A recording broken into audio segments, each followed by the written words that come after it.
Assalamualaikum warahmatullahi wabarakatuh. Selamat pagi semuanya. Semoga selalu diberikan kesehatan agar tetap bisa menjalani kegiatan pembelajaran ini. Mari kita mulai saja pembelajaran hari ini dengan mengucap basmalah. Bismillahirrahmanirrahim. Hari ini kita masih akan mempelajari mengenai fabel. Lebih khususnya, hari ini mempelajari mengenai menceritakan kembali isi fabel.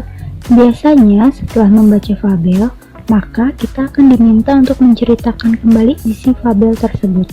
Nah, maka tujuan dari mempelajari bab ini ialah agar kita bisa mengukur sampai pemahaman kita terhadap suatu cerita, lalu mencoba menceritakan ulang isi fabel menggunakan bahasa kita sendiri. Materi kali ini akan lebih sedikit dari pertemuan sebelumnya, tetapi kita akan langsung mencoba mengerjakan beberapa soal setelah penceritaan fabel nanti. Kompetensi dasarnya yaitu 4.11 menceritakan kembali isi fabel atau legenda daerah setempat.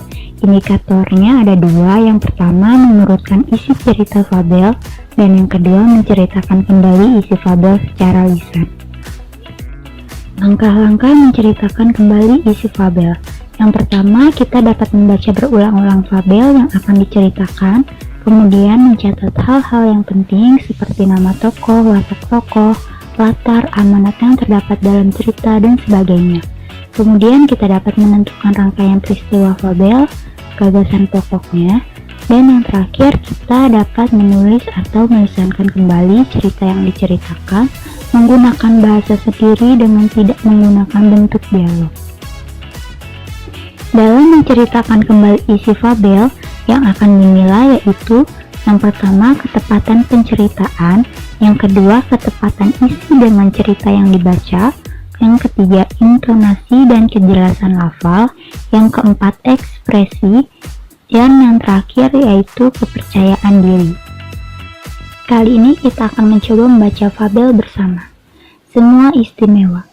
Ulu, seekor katak hijau, sedang berdiri di pinggir kolam. Hari itu langit sangat gelap dan hari seperti itulah yang Ulu sukai.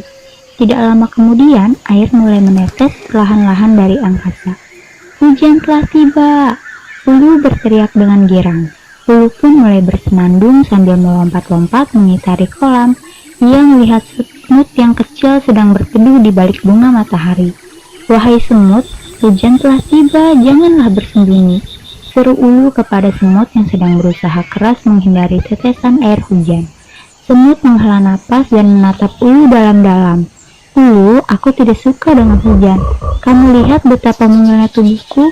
Air hujan akan menyeret dan menenggelamkanku ke kolam.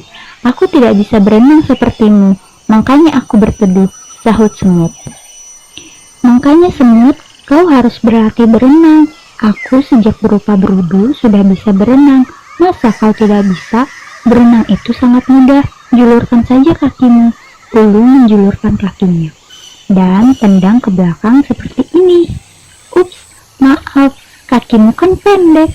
Sambil tertawa, Ulu melompat meninggalkan semut. Semut hanya bisa menatap Ulu dengan kesal. Semut tidak dapat berenang karena ia berjalan. Ulu kembali berseru, hujan telah tiba, hujan telah tiba. Oh, hai ikan, aku sangat suka dengan hujan. Bagaimana denganmu? Ulu berhenti di pinggir kolam dan berbicara kepada ikan yang sedang berenang di dalam kolam. Ikan mendongakkan kepalanya ke atas dan berbicara kepada Ulu. Aku tidak dapat merasakan hujan, Ulu. Lihatlah, aku tinggal bersama air. Bagaimana caranya aku dapat menikmati hujan seperti kamu, Ulu? Ikan pun kembali berputar-putar di dalam kolam. Hah? Sedih sekali hidupmu ikan. Seandainya kamu seperti aku, dapat hidup di dalam dua dunia, darat dan air, mungkin kamu akan dapat merasakan kebahagiaan ini. Nikmati saja air kolammu sebab kamu tidak akan dapat pernah merasakan rintikan hujan di badanmu. Apa yang Ulu katakan sangat menusuk hati ikan.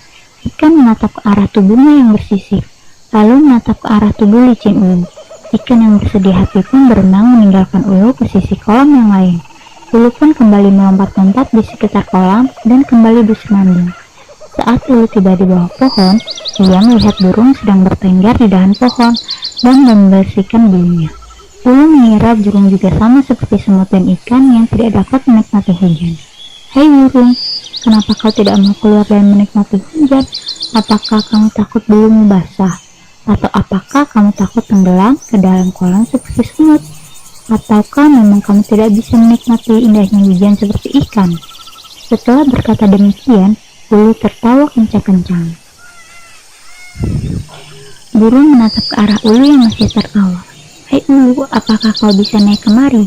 Ulu kebingungan. Apa maksudmu burung? Apakah kau bisa memanjat naik kemari Ulu? Apa yang kau maksud burung? Tentu saja aku tidak bisa. Ulu cemberut dan menatap ke arah dua kakinya. Ulu menyesal punya kaki yang pendek sehingga tidak bisa terbang.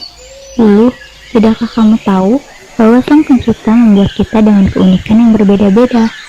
Aku tidak bisa berenang sepertimu dan ikan, tapi aku bisa terbang mengitari angkasa. Burung kembali berkata dengan bijak. Itulah yang kumaksud Ulu, kita masing-masing memiliki kelebihan sendiri. Semut tidak bisa berenang sepertimu, tapi ia bisa menyusup ke tempat-tempat kecil yang tidak dapat kau lewati.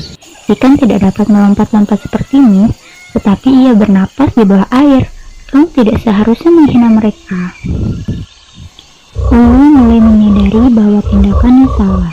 Diam-diam Ulu berpikir bahwa tindakannya itu tidak benar. Ia seharusnya tidak menyombongkan kelebihan dan menghina teman-temannya. Maafkan aku burung, ucap Ulu seraya menatap sendu ke arah semut dan ikan yang sejak tadi memperhatikan pembicaraan mereka. Maafkan aku semut, ikan, selama ini aku telah menyinggung perasaanmu. Sejak saat itu, Ulu mulai menghargai teman-temannya dan mereka pun menyukainya kembali. Yang pertama, kita akan menentukan tokoh dan watak tokoh. Dalam cerita fabel ini terdapat 4 tokoh, yaitu Ulu, semut, ikan, dan burung. Ulu ini memiliki watak yang sombong, kemudian semut dan ikan memiliki watak yang ramah dan rendah hati, dan yang terakhir burung memiliki watak yang bijaksana dan dewasa. Kemudian ada latar fabel dan pesan apa yang ingin disampaikan oleh pengarang dalam cerita fabel ini. Yang kedua, kita dapat menentukan rangkaian peristiwa. Pengurutan peristiwa ini kita bisa mulai dari awal, di mana penggambaran cerita ini baru dimulai, kemudian ke tengah, di mana konflik itu mulai muncul, dan pada tahap akhir yaitu penyelesaian masalah. Dari pengurutan peristiwa tersebut, kita dapat mengetahui mengapa Ulu meremehkan teman-temannya dan menceritakan proses Ulu akhirnya menyadari kesalahannya. Kita juga bisa mengetahui karakter manusia yang diibaratkan pada binatang dan karakter binatang asli yang terdapat pada fabel di atas. Baik, cukup sekian dulu pembelajaran hari ini. Semoga ilmu yang disampaikan dapat bermanfaat. Kita tutup pembelajaran dengan mengucap hamdalah, alhamdulillahirabbil alamin. Terima kasih atas perhatiannya. Wassalamualaikum warahmatullahi wabarakatuh.